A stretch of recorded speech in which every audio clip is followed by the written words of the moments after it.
Money. If you initially ask people what they think of money, they would either usually tell you they love it or they think it's good, something positive. But when you begin to look at how they view their own relationship with money, without necessarily directly asking them, what do you think your relationship with money is like? You realize that most are actually afraid of money. The first time I ever had an inclination that money is something that people are really afraid of was in one of the first businesses I ever created. And we had a prototype product that we thought would solve certain issues, but we've yet to begin marketing it to a target audience. So we found a little over 100 people that would test the prototype and give us feedback. We already knew the amount that we would sell it for. And we told those a little over 100 people that we would sell it to them for about 40% less what it's really worth, so long as they're able to give us feedback, and they agreed. When we went to another company that would basically provide us some of the materials for the product that we would create the prototype from, the lady working there gave us a total bill and said, okay, this is the total amount that it's worth. It was a little over 6K. And at that moment, I gave her a credit card. I swiped the credit card and she was a bit shocked.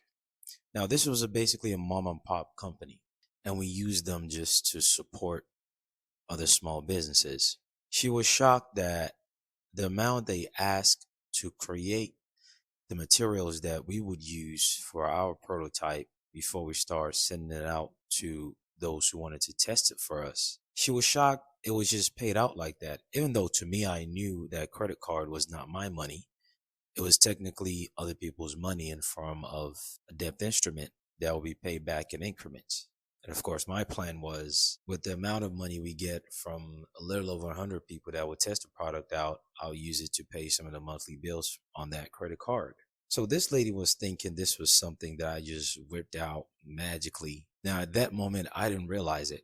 About a week later, I ended up realizing she canceled the order. And when I spoke to her, her response was that she's not used to people just making that type of purchase at once, that most people usually go into payment plans. In short, she was kind of afraid.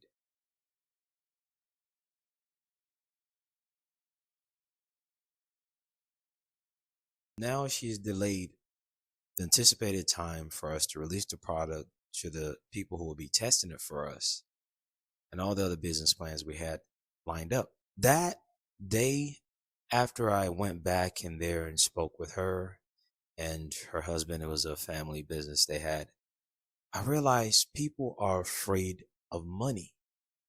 When people don't get something that they're not used to, even though they want it, they crave it, and they deserve it, when they eventually get it, they're afraid of it. However small it is, however big it is, if they are not expecting it, fear comes in their mind, and they themselves will voluntarily deny it. Now, eventually, we did the transaction again, and she understood that, okay, this is normal, and it's all right for you to just get 6 to 7K just in the same moment of a transaction. And I've subsequently had other experiences similar to that with a few different characteristics, such as when you hear people provide a response to anything relating to marketing of business. It's like people just hate money. People have this thing whereby if someone is doing something relating to money, they're all of a sudden some villain and something is wrong. It took me a while to come to the conclusion that most people carry that state of mind with money because their relationship with money is very poor.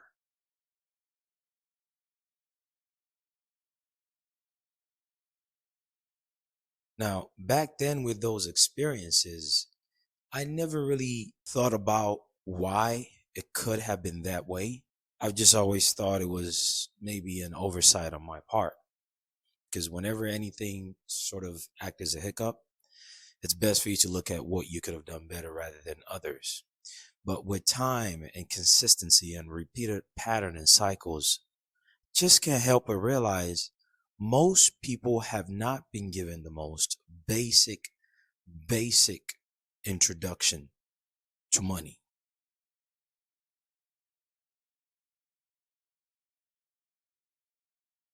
Which gives rise to this video.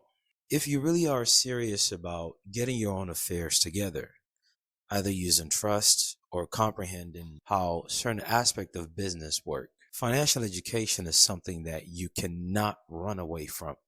It's something that cannot be avoided. It is inevitable because it all goes hand in hand. I'm quite certain you've seen this depiction right here. And in short, it summarizes how people's full faith is backed by nothing and how they enslave themselves by that said full faith. This video right here is mainly a way to give people a wake-up call, which is necessary. Now, let me give you a slightly different perspective. And I'm sure most of us, at some point, especially if you're watching a video like this, you have thought about it and you've likely heard others entertain that matter to some extent also. Let me now bring your attention to a different video. A different video that, in place of revealing the woes and opening the eyes of those who might have not known any better. In this case, I suspect you know a little bit better than the average man and woman going on about their daily businesses, or at least what they assume is their businesses. I want to now introduce you to another video that's in form of an animation, but in place of it telling you certain realities from a perspective of breaking a bubble about how money really works and the state of mind behind those who adopted the system of money that we now use today. Remember, I've always told you the concept of money is not new at all. And in the beginning, I think about the first 10 minutes of this video with the PPM, the first part, I mentioned that money is just what anyone is willing to use as consideration or accept as value for something else, aka a medium of exchange between one party and the other. And in other posts on Patreon, you would hear me say there are certain principles from one civilization to the other being used today as it relates to money. This animation does a great job in depicting it. This is a Walt Disney animation. I believe it was from the year 1967. Remember, cartoons are primarily meant for children. And one thing that I also think is good about this is part of what I tell you when I say you are in a part of the world with certain privileges. Not many people in other parts of the world have animations of financial education created for their children that adult also can benefit from once their frontal lobe and their reasoning skills has increased beyond being engulfed in the colors and the sounds and the music and the funny characters.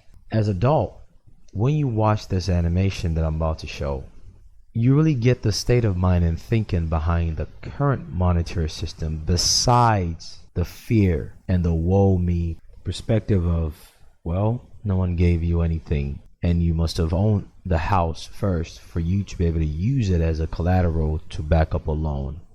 And that same house that you're using as a collateral, which is assumed that you owe, which you never even thought of, is the same house that you're being told that you're getting a loan from someone without actually seeing the bank transfer equivalent to the value of that house itself. Once you comprehend that money is just what anyone is willing to accept as a medium of exchange, aka to accept it as being valuable for something else that they have, your world will change.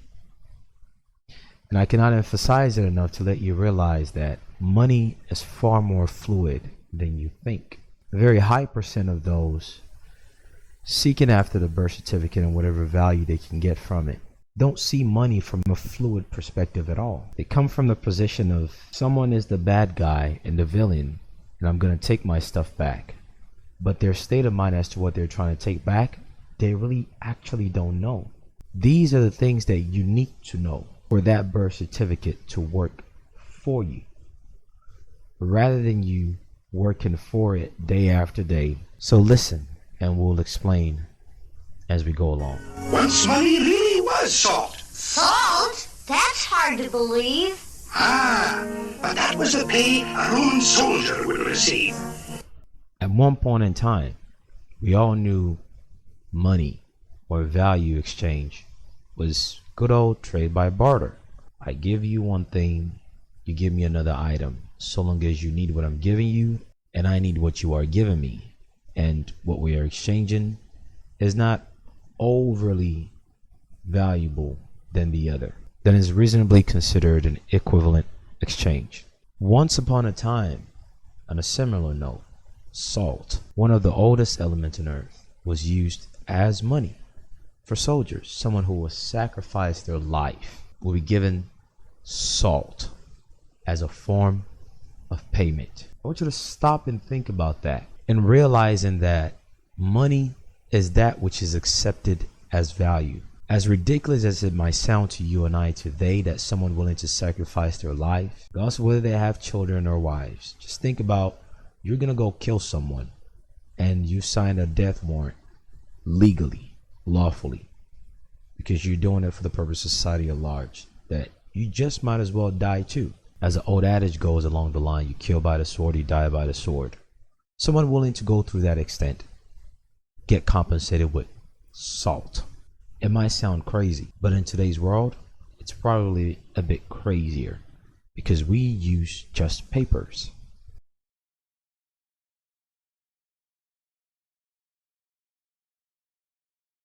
At least salt, you can create other things from it or add it to other things.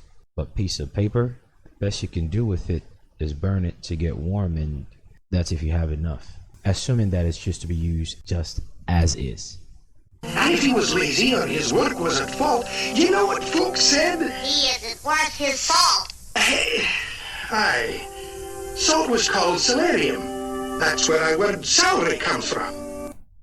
So much that the terminology used today when it comes to someone's reliance on labor, we use salary to define that. The only reason why people rely on their labor to go to work is because they're getting some form of salary. They're getting paid in certain cycles, either every 2 weeks or every month. A salary is a worksman's version of cash flow for an entrepreneur or someone who is financially educated. And the origin of that is from someone willing to sacrifice their life for salt. Oh, look! Pirate money! Aye. The children refer to it as pirate money, but they're referring to gold. And if you know anything about what people in today's world, when I say today's world, I'm referring to post-World War I. That's why they call it World War, because they were really changing things about how the world will be defined. And some people back then said, no, you're not going to define the world. Hence, they fought against them in increments. Yes, there are warfare involved and propaganda and all those other things. It's not what we're here to speak of. Prior to modern times, gold was money. In modern times, which is post-World War I, most people started loosely using that word pirate. And of course, we know pirates deals with the act of piracy, which is just another fancy word for stealing that which isn't yours, taking it by force of arms. But the reality is, the ones who used what these children in this animation refer to as piracy were actually those who controlled the seas and the land before modern time. Of course, as the saying goes, whoever has the upper hand in any engagement will define history. So now the adult comes in to correct the children on a certain financial education when it comes to what these children are referring to as pirate money. Piece of 8. Why was it called that? Here, I'll demonstrate. In a piece of 8, 8 pieces. Piece of 8 is what they formally call a gold coin. Piece of 8. Why was it called that? Here, I'll demonstrate. In a piece of 8 pieces fit. Every piece is called a bit. 4 of the bits in each half sits, and half of a half is called 2 bits. That was one of the ways that they used to forge gold coins. So much in today's world and technology, we still use the term bits, which has its origin in how money and gold was forged. And that term bits is still used technologically because we still use gold in our technology in today's world. And some of the mannerisms of how the ancient goldsmiths used to forge those gold coins is still the same manner used to add gold in our technology today. The device you're using to listen to this has gold in it. And some of the old methodology of how they used to forge coins is also how these gold were applied to the silicones that make up those boards inside your phones. Correct. Now, these ancient Greek obols, tiniest coins of all, were carried in the mouth. They were so wee small. When a Greek went shopping, think of the axe, as he coughed up the price and swallowed the tax. When coins are used, the education financially being depicted by this wise adult man, or at least what we're supposed to perceive it as in this animation, is when coins were used, which obols were one of the coins used back then, is it was not taxable. When you use natural resource, it is not taxable. So when you start to hear me speak about the ppm and certain ways for you to liquidate beyond just getting USD or something going in your bank account, whereby you can use natural resources as your form of acceptance of value, the markets actually allow you to do that, because after all, these markets are also where people gamble on gold price and silver price. That which people gamble on those markets when you do ppm for the birth certificate, you can pick and choose like shopping to say, this is what I want as a ROI, return on investment. And when that comes in, a taxable event is not triggered on that end of the door. Of course, there are many more ways you can close the doors, but these are perfect examples as to the principles of why certain option exists in a certain way. They were so wee small. When a Greek went shopping, think of the axe, as he coughed up the price and swallowed the tax.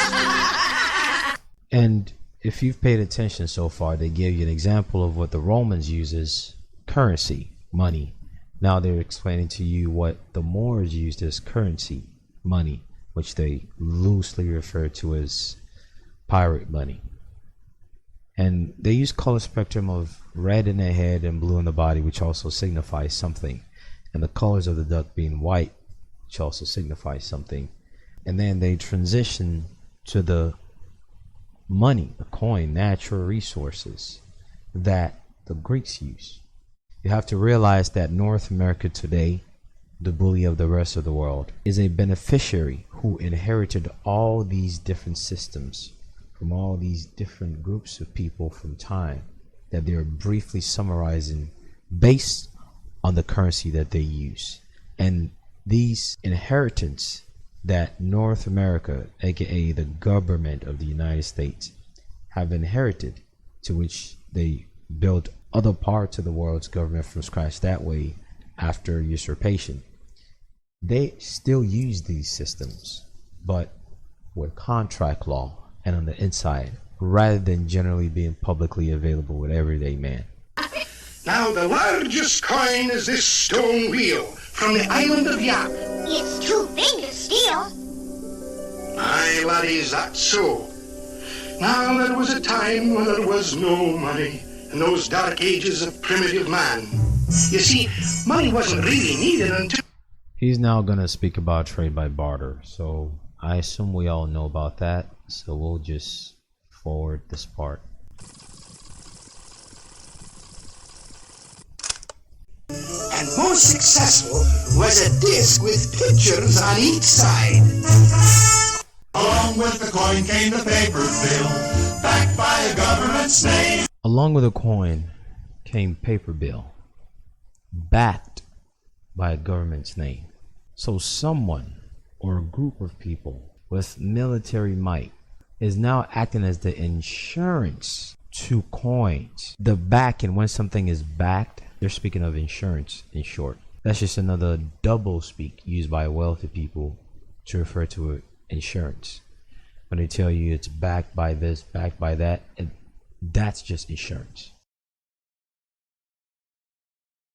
That's where the game was flipped right there. They both cash good like good cash should. The man yelled just the same. We need money. Convenient money. Like any model of any business, aka a government, convenience is important to be profitable. In order for the people to be enslaved using money, convenience had to be sold.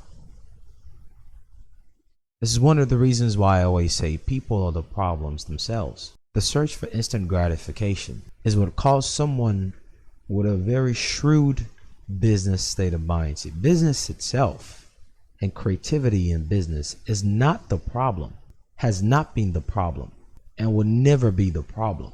It is the small few who choose to take advantage of others, who they know are aloof and are in search of instant gratification.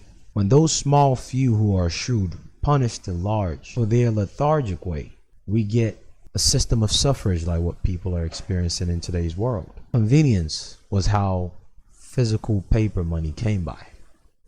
Those physical paper money was only meant to be a form of statement, literally a statement on a piece of paper that said, I know this money exists, but I want you to pay me this amount for now, and I will use this amount as though it's more than what it is, and then I'll give you back what I owe you.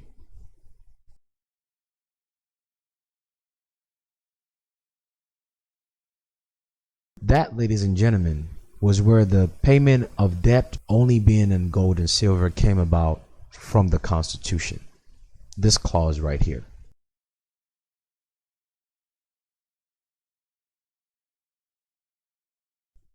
That payment of being given back in the form of gold or silver was the debt owed by the United States to the Moors, aka the ones who use pirate money, which is gold and silver, to which those silverbacks, those bills, aka IOU, were meant to be an insurance to say, give me 100 pounds of gold.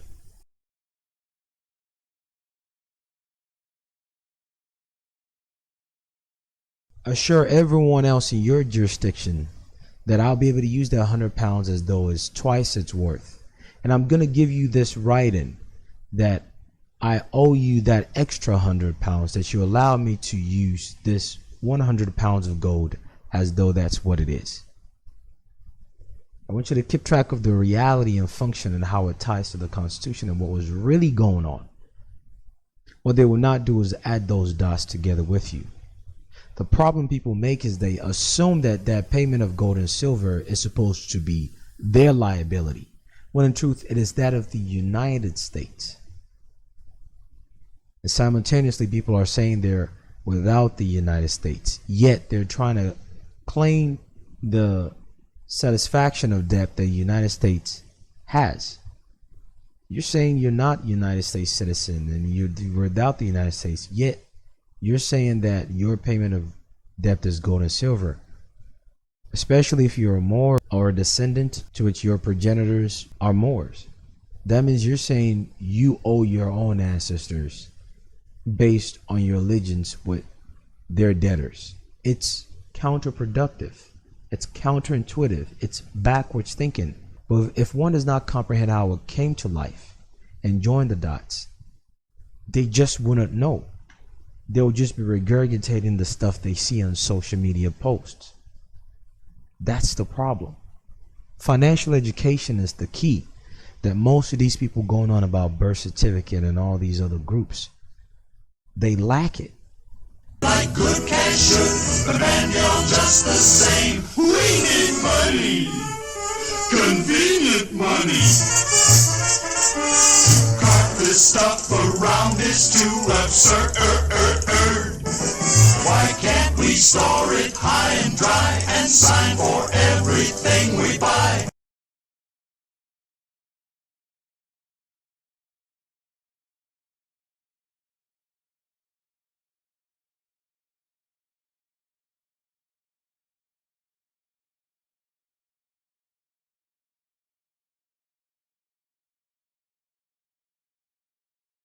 It would be great if payment could be deferred. Aye, that's exactly what occurred. And in order for the United States to be able to pay their debt, they subjugated their citizens to start using IOUs so they could take the labor of the people and convert that through good old slavery. See, when I tell you the true slaveholders in North America is not what most people think, and that the Moors, for the lack of better term, excuse my French, they fucked up too, and that there are many so-called black people that were slave owners.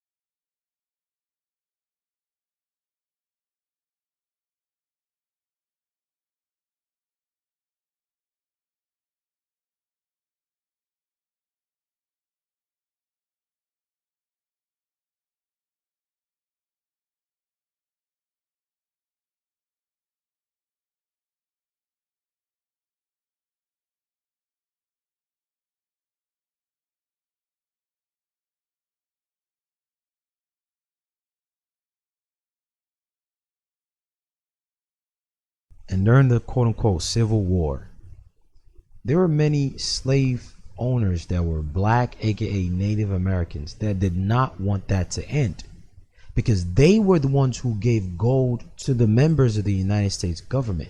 And the IOU that members of the United States government gave those Moors, the United States government went back and took their citizens to commit IOU to them, and in turn, they sold their citizens to the Moors to satisfy their IOU to them. They flipped it around by enslaving the people.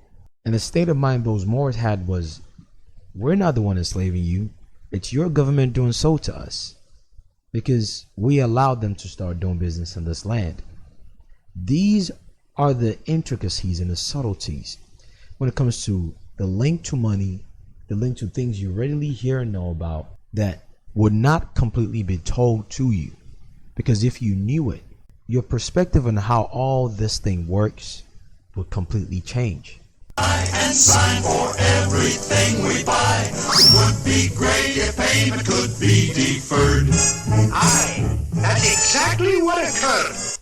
They use deference of payment as attraction for the citizens of the United States. And in order for that deference of payment of IOU to be used as attraction, they had to create a system of contract and tracking that contract using the birth certificate. If you realize that that birth certificate was the thing that was physically exchanged for slave owners back then, I'm sure you've seen the slave catcher's card and things like that.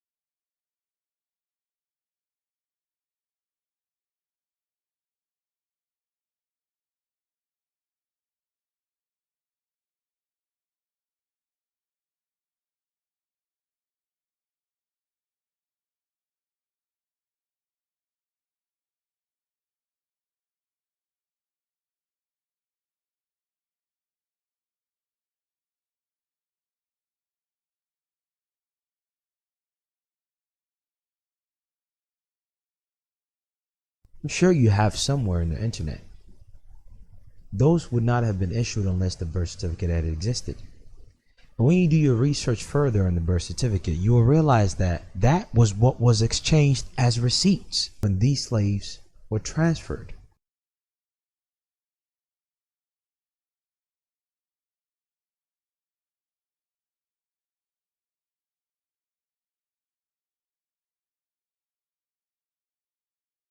And they used to tell you something about voluntary servitude. You've heard of that also. That voluntary servitude is based on the deferral of payment to satisfy it. So now the United States government would sell the slaves that have IOUs to them that were reeled in with deferrals of payment and say, look, in order for you to satisfy this deferral of payment quicker, because you gave us an IOU, go work for this man or woman, which were the Moors. So they would give the Moors the birth certificate of the United States citizen back then.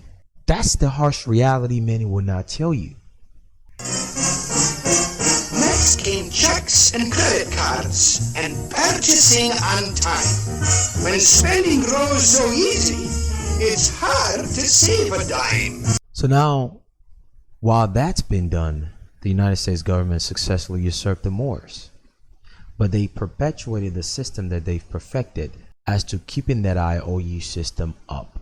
They have perfected the essence of deferring payments by creating a new system of diner's card, they used to be called. Then it's credit cards with larger banks and things like that.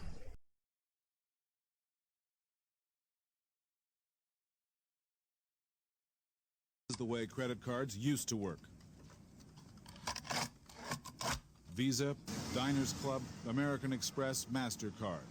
They all work the same way, but they're all going to change. This is the sweep of the future.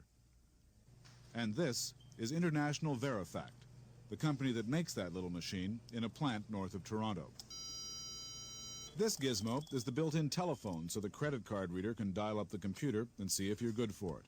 This is a smart card, and it's the future. That gold seal actually covers a tiny computer that remembers everything, how much money you've spent, how much you have left. John Elliott of MasterCard in New York explains just how powerful a smart card is. This is an example of what it would look like if you could peel away the back of our existing card, the card with the chip in it. What you'd see is a chip with data storage and another separate chip over here with the processor itself. The processor has the same processing capability as an Apple IIe. It has a 64K memory and an 8-bit processor. The smart card is being tested in Maryland. With it, you can't overspend your limit, and fraud is almost impossible. The card's inserted, a personal identification number punched in. The card itself authorizes the transaction and remembers how much you've spent. Right.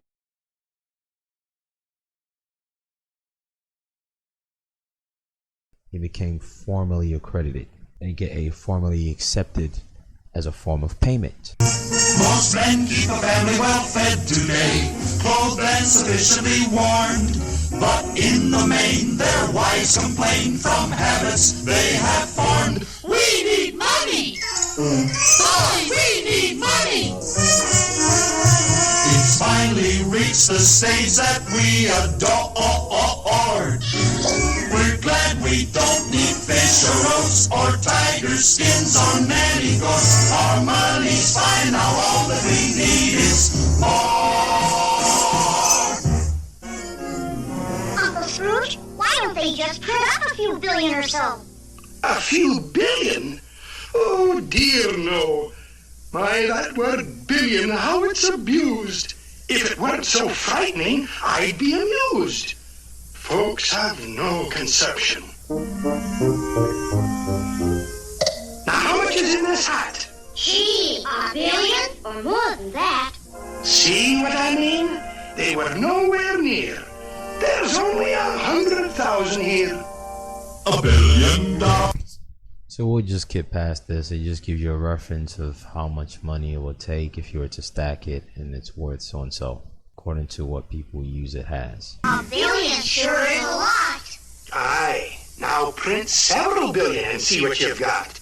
But unless something's behind it, in the treasury, something solid and secure, like me. So now that that system of IOU has been secured from what they tested out from their creditors, there being United States, their creditors being the Moors, and after they've usurped them, they now turn to the one issuing out the IOU and getting people to consent to using the IOU. This time around, the people doesn't ever have to voluntarily sign IOUs. They create the IOUs for you and hand it to you for you to use by accepting the IOU as though you are the one owing them. The game is very, very, very cold. And by the act of use, the consent of use of that IOU, you make yourself the backup to it. Therefore, putting yourself into a position of a serf.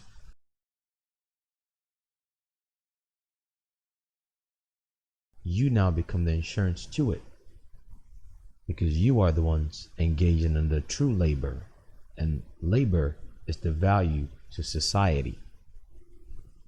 And if you cannot determine the worth of your labor, aka knowing how and what it truly means to be an entrepreneur, as harsh as it sounds, the reality is you're no different than that slave being sold on a podium where the birth certificate is transferred to the Moor once upon a time who owned the slave bought to satisfy the IOU from the United States to the Moor before he was usurped. So now it's just been voluntarily done. See what I mean now in these and patron posts when I tell you the birth certificate is no different than a receipt given to the slave owner that bought a slave? These days they have perfected it by getting you to voluntarily participate in it because of lack of financial education. And most importantly, the fact that the concept of money itself is fluid. It is what people accept as a medium of exchange, as that which is valuable as a consideration for something else. Pure. Like me.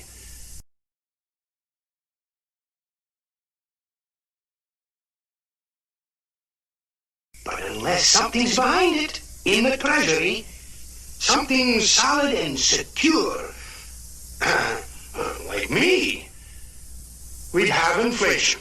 Inflation? In other words, when people's faith in the money goes a little bit too high than it really is, inflation occurs. When people's faith, who are the secured essence that's backing that piece of paper IOU, when it goes down, a depression occurs. The concept of money is a no-brainer once you really get it. If you are the one backing up that piece of paper, when your faith in it goes down, all the way to the point where it just crashes, not a burst of the bubble, but it completely crashes. They call that a depression. It's because the people themselves get depressed. Actually, physically, what backs it up is depressed. When people have far too much faith in it and depend far too much on it, inflation occurs. And of course, with that, usually people tend to get more taxes, which is the cost for money, interest rate. Oh, that's a mess. Your money would be worth less and less. I might take this hatful, I dare say, to buy what your piggy bank would buy today. $1 wouldn't be worth the paper it's printed on. Phew.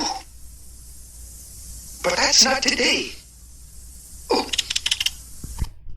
Good man. See what he just did to that bill?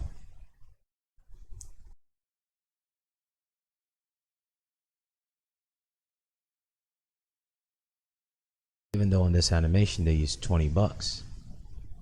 What else has the Washington on its face in today's world that has those strips right in the middle? It's almost as if the $100 bill that has the face of Washington in it, that has those strips in it, they're letting you know that it's just nothing but paper that they've just rinsed, remodeled, and is easy to tear and piece back together. This is in 1967. Now, do your own research and see what year that version of $100 bill that has those blue strips in it what year was it released. Was it post 1967 or not? They're telling you the jewels before it even occurred.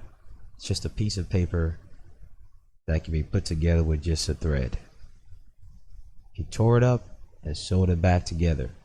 Interesting enough, the $20 bill does not have Washington on its face. It's the 100 bill that has Washington on its face.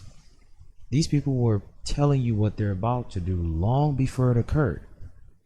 When you see those strips on $100, this right here, it's a symbolism telling you it's just a piece of paper that's been remodeled, being handed to you that you're accepting as full faith. Now look at what this character does with it again. That's not today. Oh, Hootman, I. It's what you can buy with what you've got. That's what counts. It's a question. He took a gold coin from the bottom of the hat that was filled with all that cash, and it's telling you all that cash you just threw away is worth the same as that one gold coin. And he emphasized the fact that what you can purchase with it is what matters, not how much of it you stack. In other words, that one gold can buy the same thing that all that stack can. So in today's world, when you see some people throw around a bunch of cash thinking they have money, rappers and stuff like that, that is the first, the most obvious, and the quickest sign for you to know someone who has a broke state of mind, who knows nothing about how money works. 1, it's just a piece of paper.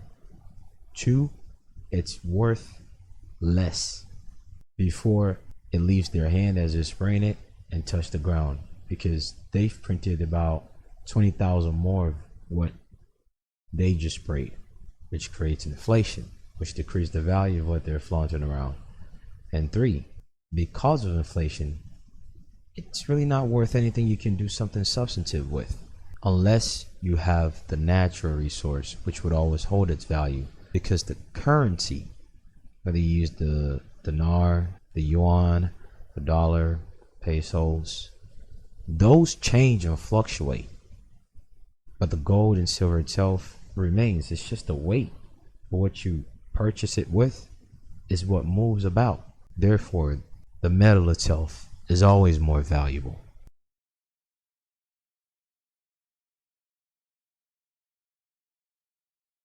Of economics. Economics?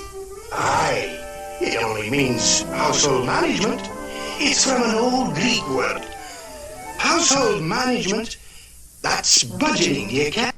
Economics is a Greek word that means household management.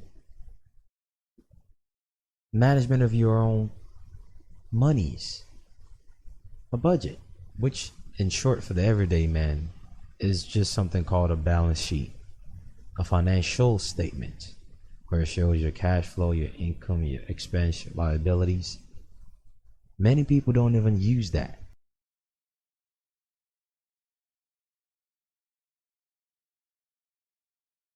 You need to have your own internal economy.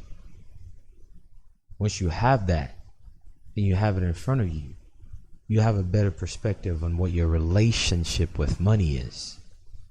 That's why I always implore people in some of the business 101 videos to have a balance sheet. When you have eyes on how money is moving in and out from you, it will change something in your neural pathways as to how you relate to money. And something will just change about your reality. You will see money differently. You will comprehend money differently. Because all that it is at the end of the day is just accounting. Greek word. Household management, that's budgeting, you can. Budgeting? Aye, financial discipline. Let's say your income is like a pie. There's a piece for everything you buy. Cut portions wisely, don't be unnerved, or it will all be gone before everyone is served. You have to pay the rent. And you have to buy clothes, the groceries. Let's not go to the depressing portion that's quite obvious. So we'll just skip forward a bit here.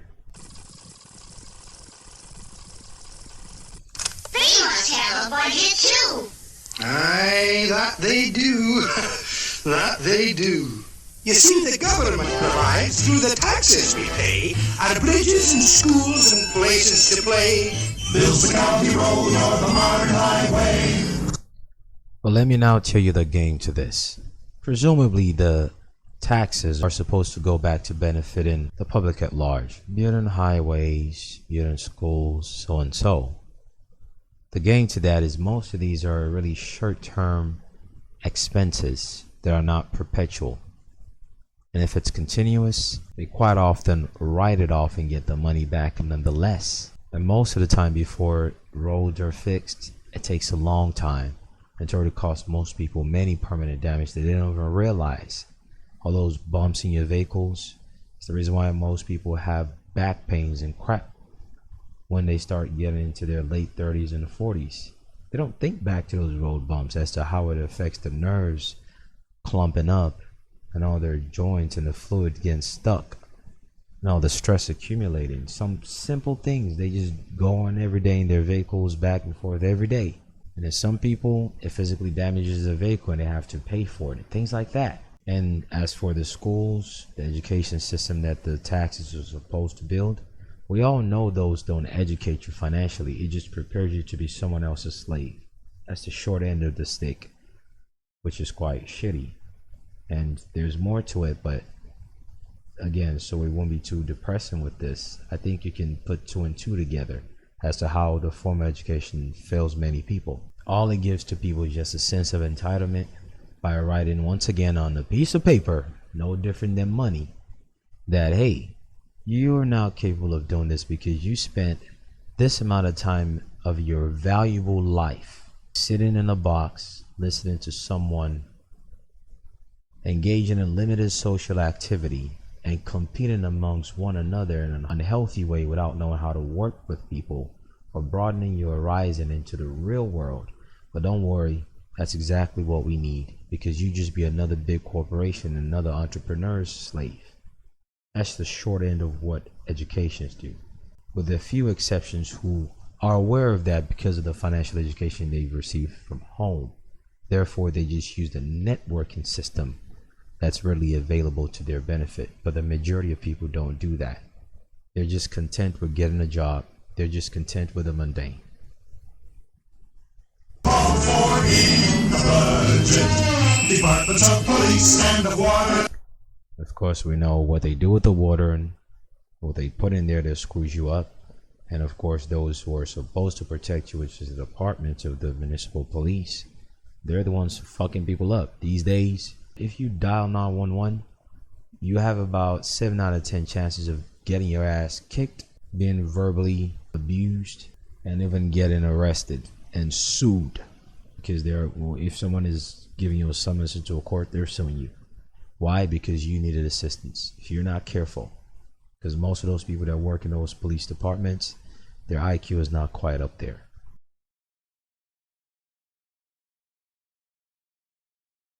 And they are encouraged through their conditioning and training and seminars to not care much for that, because, well, they know they mostly hire people who just know how to follow order, no different than someone who just went to school to be an employee. But this time around, someone with a bit more childhood issues and a big body, looking for positions to justify why they feel a little bit weak on the inside to overcompensate on the outside. That's what your taxes is going to. And I'm not quite certain if you've ever been into areas with high median income or GDP areas that are pretty high. Rarely do you ever see police departments or hear sirens or see campaign and marketing or publicity or public relations of the police department, because those particular areas have more financial education, so they don't emphasize those things. The less financial education a geographical bound has, the more you will see presence of police departments and their marketing and things like that, just so you know. And fire, the various ports, the juries they hire, aeroplanes, ships, and the care they require, all are in the books. Deadlines fall, but without our taxes, we would have no government at all. In budgeting a home and the government too, it really should show a menu. And that's how I became rich, making the little slices grow. Money. Investment is not what this man is speaking about. What most people lack when it comes to financial education is how to take what they have and multiply it. Giving a third party your money is to gamble in the market. For people who use your money, who use OPM, they're not going to stop you. In fact, they want you to. 401k, even if it's self-directed IRA, which has a lot of rules and limitation, other people are still using it. Now, if you know how to write off early penalty fees for taking monies out of your 401k, good. If you know how to use trust, good. But most people don't. So most people's perspective of investment or multiplying monies is giving the third party to do it for them. Sure, in business, there are those who are cash providers, aka investors. But you have to be smart and competent for you to do that. You just don't give it to some third party financial advisor to do that for you. They're just seeking after numbers to meet quotas so they can get their commissions. They don't give a crap about your money. Financial education is the key for you to know how to use your money to work for you. But then you have to know what you are naturally good at for you to go into that field in any way. And if you want to use the realm of the birth certificate and PPM, you sure as hell need financial education. You shouldn't be idle and must be put to work, you know. Oh, yeah? How about all that idle dough you got stashed away? Oh, no, lads. This is just petty cash. Moves in and out each day. If I sat on my money, I might just as well be stranded on a desert island for all the good it would do me. I couldn't eat it, couldn't wear it, couldn't use it. Ooh, I can't. In other words, never have emotional attachment to money. Anyone who keeps or saves money is only because they're afraid they will lose it. Ultimately, even if they don't want to admit it, money is like water. It loves and needs to move for it to be healthy and useful. It's a tool to be used to get more. That's how money is meant to be used, regardless of whether it comes in a form of a piece of paper or not. Bear it. Help. Currents circulate. Like the ocean currents control the world's weather, you see, circulating money controls the economy. Money must keep moving to fulfill its obligation. And if you squeeze it too tight, you'll stop its circulation. Hey, that's a funny one. And how true. We don't want that to happen to our money. We want our piggy bank to grow. Well, making a shrewd investment is the soundest way I know. This way, please, prospects. May I introduce our president and the members of the board. It's telling you for you to properly invest, you need trust. It's telling you who the members of the board are, who the president is. If you notice, all the different members look the same in the image being depicted, but they carry different roles. That means it has to be a private trust, in-house, close control. These are the analogies being given to you by these visual depictions. Such a talented management should never be ignored. Not a weak link in the chain. Now then. And of course, I assume you know, hand underneath the coat showing a thumb is also a Masonic symbol.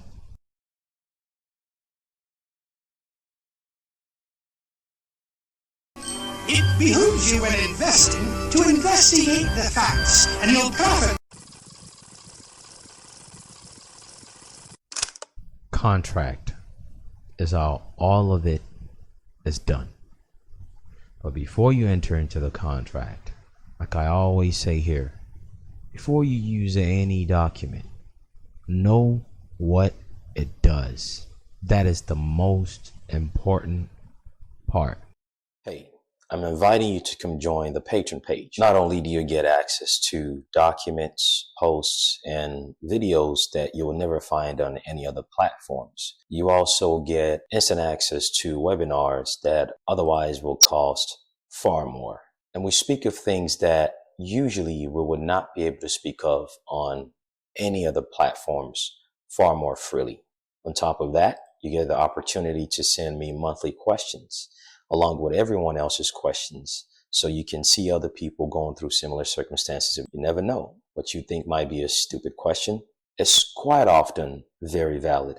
On top of that, you get access to monthly question and answer archives from several years back from people who have gone through it and people who are going through it.